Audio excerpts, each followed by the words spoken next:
Welcome to my YouTube channel. Today my topic is Bentham and Hooker classification. This topic is the very important in the BSc Medical and MSc Botany. Okay, now we will start topic in Hindi. आज जो हम topic पढ़ने वाले हैं वो है Bentham and Hooker classification.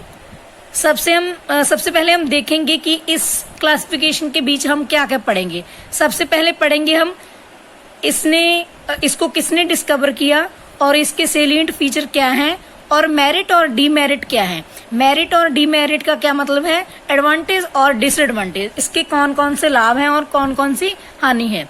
पूरे हम इस टॉपिक में ये पढ़ना चाहेंगे। ठीक है, आगे हम देखते हैं कि सबसे पहले हम देखेंगे कि बेंथम हुकर क्लासिफिकेशन स्टार्ट करते हैं कि एक नेचुरल सिस्टम होता है। क्या सिस्टम होता है? नेचुरल सिस्टम होता है।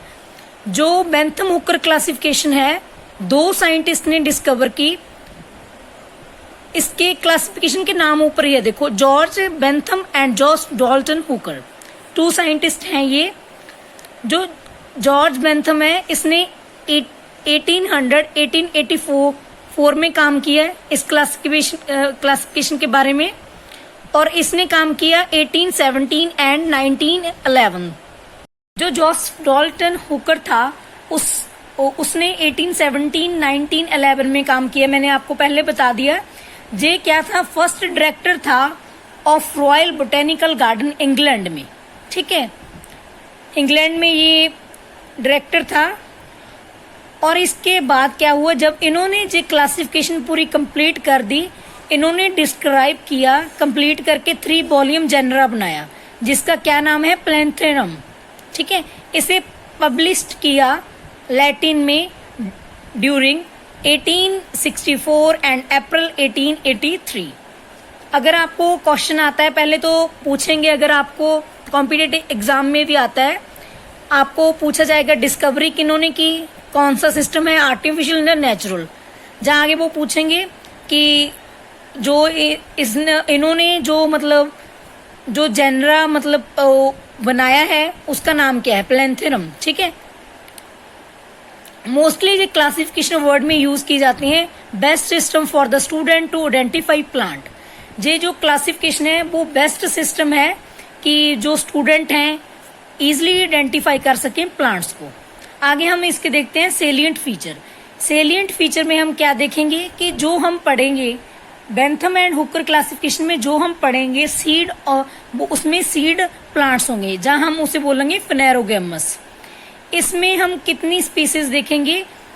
97205 स्पीसीज होती हैं सीड प्लांट की, और कितने जेनरा को बिलोंग करती हैं? 7569 को। एंड 202 फैमिलीज होती हैं, जिसमें परमानेंट बताया हुआ है। और जे क्लासेस को 3 क्लासेस में डिवाइड किया गया है, मोनोकोटिलिडन, डाइकोटिलिडन एंड जिम्नोस्पर्म। जो मोनोकोटिलिडन होते हैं उसकी 34 फैमिलीज होती हैं, और जो डाइकोटिलिडन होते हैं फर्दर डिवाइड होते हैं 3 ग्रुप्स में। बच्चे बताया हुआ है कि जो जिम्नोस्पर्म होते हैं वो बीच में रखे गए हैं डाइकोट और मोनोकोट के। यदि अलग सा लग रहा है, कुछ मोनोकोट है जहाँ डाइकोट है, बीच में जिम्नोस्पर्म रखे, कुछ अलग सा लग रहा है। सेकंड है हमारे पास मोनोक्लेमडेसी, जो सब क्लास है। सब क्लास का क्या मतलब होता है? हमारे पास नीचे एक पॉइंट है, सपोज जे हमारे पास 2 है, 2 को हम फर्दर डिवाइड करते हैं 2-1 एंड 2b में, 2 पॉइंट्स जहां हम बोलते हैं 2-1 और 2-2। ठीक है, आगे फर्दर क्लासेस डिवाइड होती हैं क्लासेस की, उसे हम सब क्लासेस बोलते हैं। सब class monochlamydeae after gamopetalae does not seem to be natural. जो हमारे पास मोनोक्लेमडेसी है वो फैमिली नेचुरल से नहीं लग रही।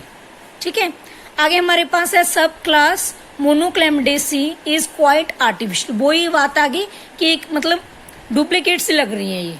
इसके बीच में जो बात करते हैं मोनोक्लेमडेसी की, वो नेचुरल नहीं लग रही। Certain families of monochlamydeae are closely related to the family polypetalae. ठीक है, कुछ फैमिली जो मोनोक्लेमडेसी की होती हैं वो किसे रिलेट करती हैं? पॉलीपेप्टाइली को। ठीक है, जो हमारे पास था Bentham and Hooker classification. This is very important topic. जी बीएससी एग्जाम में भी आ सकता है और इसके कॉम्पिटेटिव एग्जाम में क्वेश्चन पाए जाने वाले हैं। जैसे पूछ सकते हैं नेचुरल सिस्टम, मैंने आपको ऑलरेडी बता दिया, और इसके साइंटिस्ट पूछ सकते हैं, और जिजेंड्रा पूछ सकते हैं, और इनके अमाउंट पूछ सकते हैं, अमाउंट मीन सॉरी कि स्पीसीज पूछ सकते हैं, कितनी स्पीसीज है और कितनी क्लासेस में डिवाइड किया हुआ है। डीमेरिट भी आप देख लेंगे एक बार, ये काफी इंपॉर्टेंट टॉपिक है। Thank you. नेक्स्ट वीडियो में अगला कोई अच्छा सा टॉपिक लेकर आऊंगी इंपॉर्टेंट सा। Thank you so much.